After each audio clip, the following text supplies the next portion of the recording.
Hi, and thanks for joining us. On today's show, we've got Rebecca Kacaba joining us. She is the co-founder and CEO of DealMaker. She's working with founders to find money, digital capital raises, as you'll hear in our conversation. Here's my conversation with Rebecca. Rebecca, thanks for joining us here today from the Big Smoke, right? In Toronto. How long have you been there for? Yeah, thanks for having me, JP. I'm always excited to speak to other entrepreneurs and founders. I have been in Toronto all my life.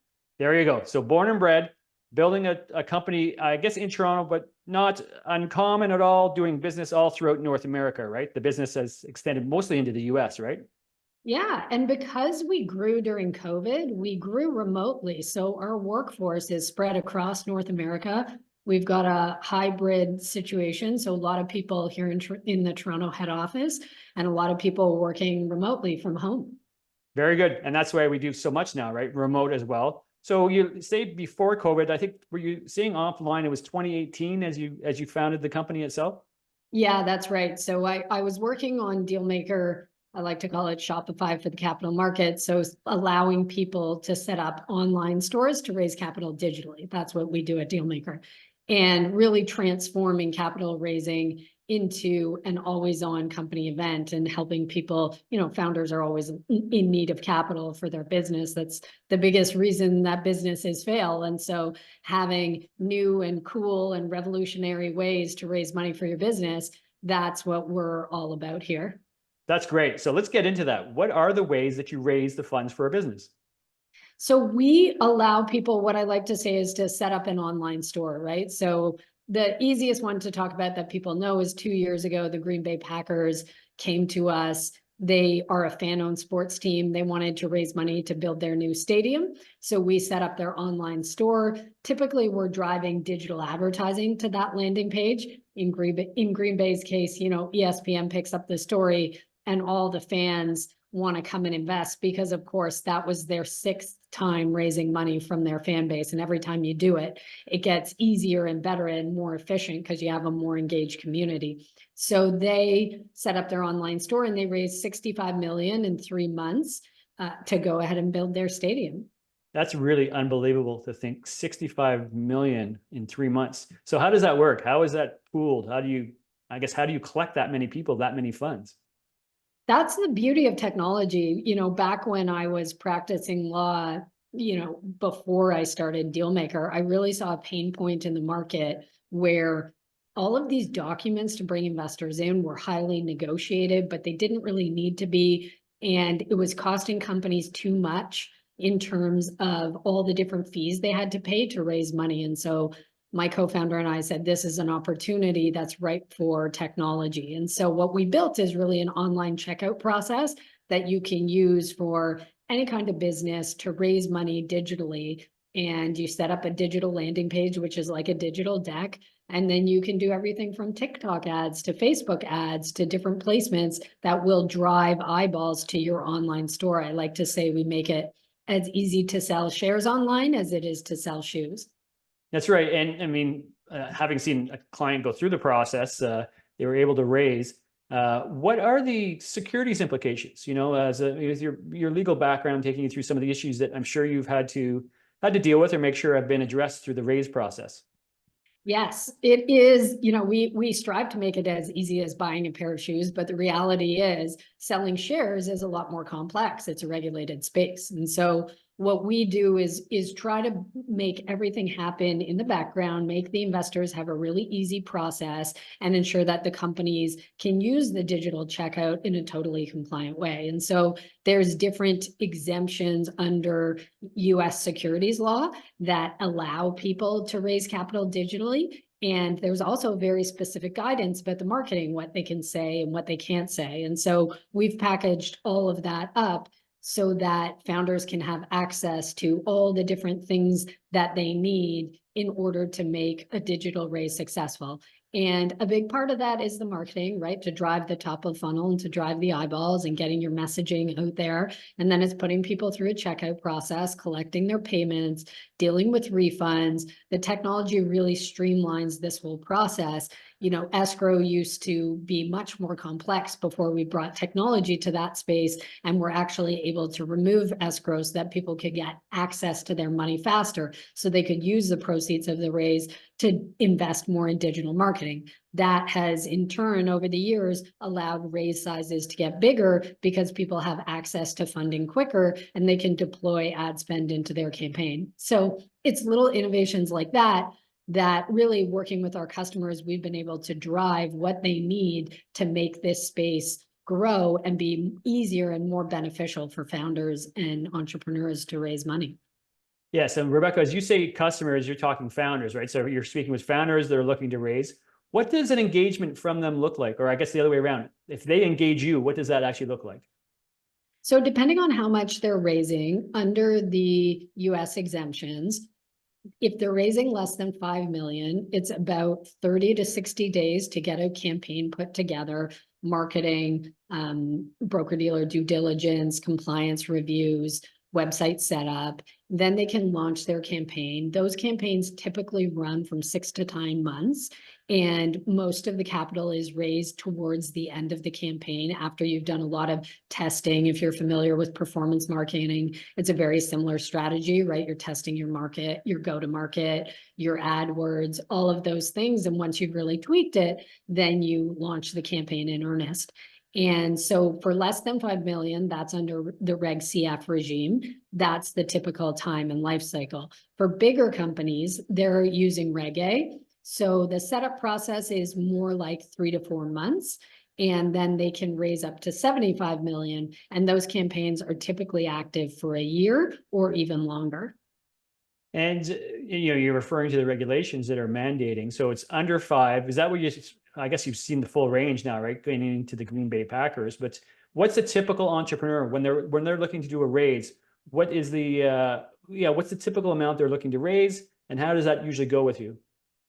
Yeah, for us, for people to set up their own online self-hosted store, typically they're looking to raise over 3 million, but it really depends on the size of the community that they have. And I think we should talk about community for a second, because it's such a powerful thing in building a business today, right? If you look at the Taylor Swifts and the Mr. Beasts of the world, what are they doing really, really well that's allowing them to grow their brand at a really fast pace? Is understanding their community and then giving that community what they want. And how do you do that in the world today? Is data. Data is the founder's new gold. So previously, before social media, you really didn't have a lot of data about your buyers. You would design a campaign that you thought had broad appeal and pay a lot of money for TV commercials. Today, with social media and using digital capital raising, you can have an immense amount of data about your community. And once you make your community investors in your business with you, you're going to see 54% more engagement from them. So now you have created an army around your business who are there as beta testers, who are there to support you and buy the products if you're a B2C company. All kinds of innovative ways that the founders who are doing digital raising are using their army of followers to build a brand that outstrips their competitors. So that's really the innovation that we're seeing in the market and the power of the community. We've got a free communications portal for folks if they want to start building their community and then go out to raise, because of course, the bigger a community you start with, the more successful your raise is going to be. You can start from ground zero. It just means that you're going to raise a smaller amount your first time, and then people continue to stack on this form of financing, which over time will bring down their cost of capital and increase the size of their community. Yeah, and it's interesting you discuss, building that community beforehand. It's the entrepreneur themselves that find the investors then? Like how is the match made, if you will? Through digital marketing and advertising. So, I like to say every founder, right, needs to get their business funded, right? And often they think they have two forms of financing. They can go to a VC or they can go to a broker dealer who can make connections for them. The reality is VCs are funding a very specific business model, and they only fund 26% of America's startups. So they can also go to broker dealer, and we work in complement with those two forms of financing. But 5 years from now, I want every founder across America to know that they can also raise from their community, and every founder has a community, right? Whether it's a mailing list about their product that they've already built through digital marketing, whether it's folks on social media around them, they can put those people in a list and they can give them the opportunity to make them an investor in their business and a real partner in the business. Yeah, so let's turn to that, because what is a typical investor? I know that's a tough question, but yeah, there's obviously certain criteria that needs to be met in order for them to meet some of the regulatory requirements. But yeah, what does a typical investor look like? So the beauty of the rules that came out about 10 years ago under the Jobs Act is that every American can be an investor. So typically on our system, we see between 40 and 60% of the investors coming through are accredited, but you can digitally advertise to everyday Americans. What the rules say is that depending on their net income or different net worth requirements, they may only be able to invest up to $10,000. But that's fine, and that's plenty of money to get good return on ad spend and raise significant capital. So I guess if I hear you, there's no issue in advertising or looking for the investors. So they're not caught up in any way that way. It's just a question of what the investment looks like after an investor's been identified. Is that the right way to say it? Yeah, it's a matter when you go out to digitally advertise of doing it within the rules, right? Which are very clear. You can't go out and say, make crazy claims that aren't going to be true about the company, but all of that happens, it goes through a review process to make sure that you're kept compliant and you're not making outlandish claims about the business, because no one wants that. This isn't NFTs or crypto.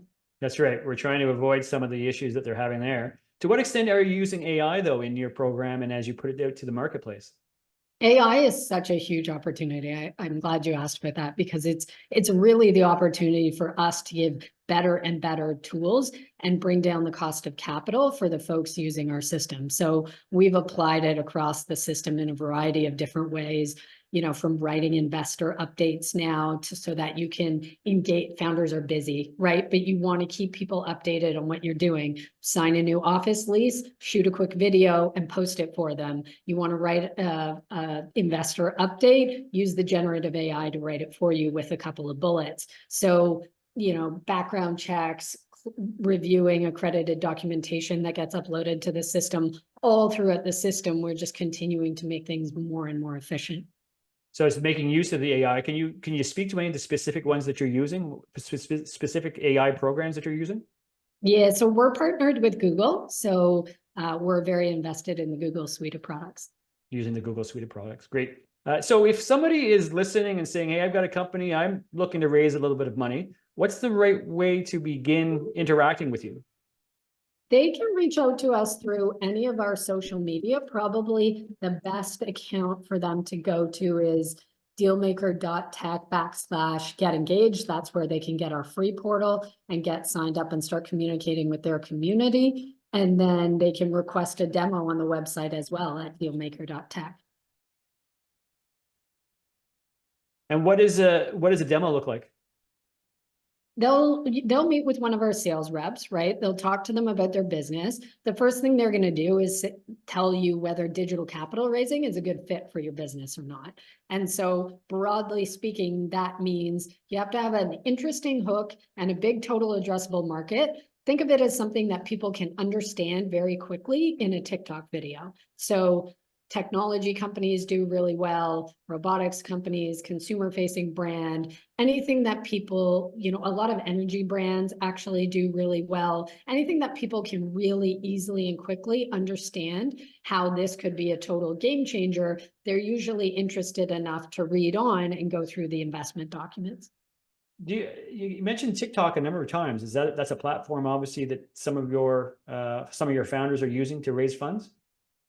Yep. So they use all the platforms, but TikTok, I think most people understand, the quick hit of the video and the virality of the nature of it. So that's why I use it as an example. It's fascinating to think, right? All the challenges with any of the platforms, but certainly TikTok is one that seems to present the most challenges these days. Yes, fair enough. So there you go. You have to be able to obviously put it into a TikTok type of pitch. What are some of the most interesting pitches you've heard, Rebecca? Oh, I mean, they come up with such interesting ones. What's a good one? I mean, I was looking at one this morning for one of our customers' golf suites where they put, a shark because they had pitched to the sharks. And so they put a shark through a grass lawn. So I thought that was really cool. That is kind of neat. Now, any horror stories, or when you've looked at somebody and said that's probably the worst thing I've ever heard, and they've actually managed to get funded, or I guess haven't gotten funded, but any horror stories you've come across in the last little while? I don't think so. I mean, I know how hard it is to be a founder and raise money. So I'm always thrilled if we can help someone along their journey and they can continue to pursue amazing things. Where do you see the future of this business being? I really see this as becoming a very standard form of raising capital. The ingenuity of our customers, I'm always amazed by all the different techniques they're using to continue to interact more strongly with their community and their customer base. And I can see how they're using that to propel the business forward. And so our mission is really to make online capital raising mainstream so that more founders can get their visions funded. And they're getting them funded. You mentioned shares. So the investors are actually getting shares in their founders' companies? Yes. What does that look like? It could be any type of security they want. So they could do a safe. Typically, it's a common share. If they want one line on the cap table, they could put it into an SPV. And it would happen at whatever the valuation of the company is at that time. Who does the valuation? The founders typically with their advisors. And so the investors just have to like that. Is there a lot of negotiation that goes on? No, it's the same thing I've done in my rounds, which people like to call founder friendly capital. You set your valuation and then you go to market and you can test it with a few folks and you can run beta testing on it and make sure that it resonates and it makes sense. And yeah, you're not accepting a term sheet or giving a board seat to anyone. You're actually going out to market with your own terms.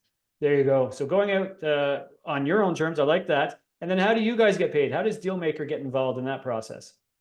So we take a setup fee to get the offering live, and then we charge monthly and transactional fees. And the bulk of it is transactional. So we get paid when the raises do well.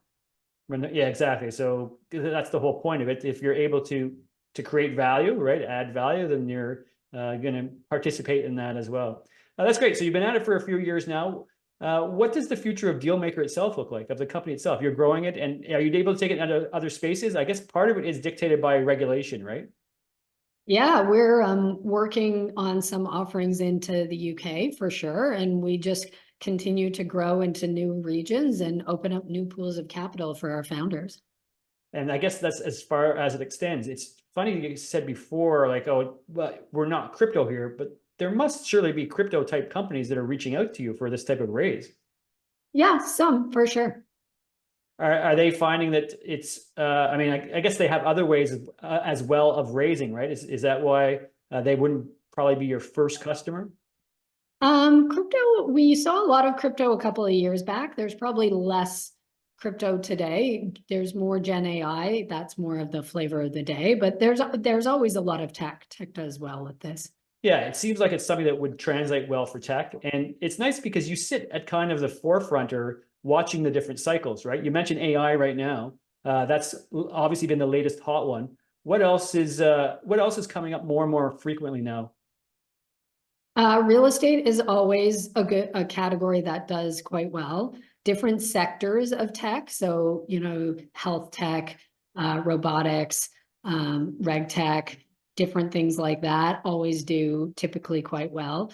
And the other categories would be smaller, but those are the main ones. Yeah, the main one you see, right? And it's, again, interesting to be on that cycle or watching things as they evolve. You've been at this for a few years as well. As I asked before, for DealMaker itself, a couple of years in, looking to raise, expand in other areas. What about for you personally? What else motivates you outside of the business?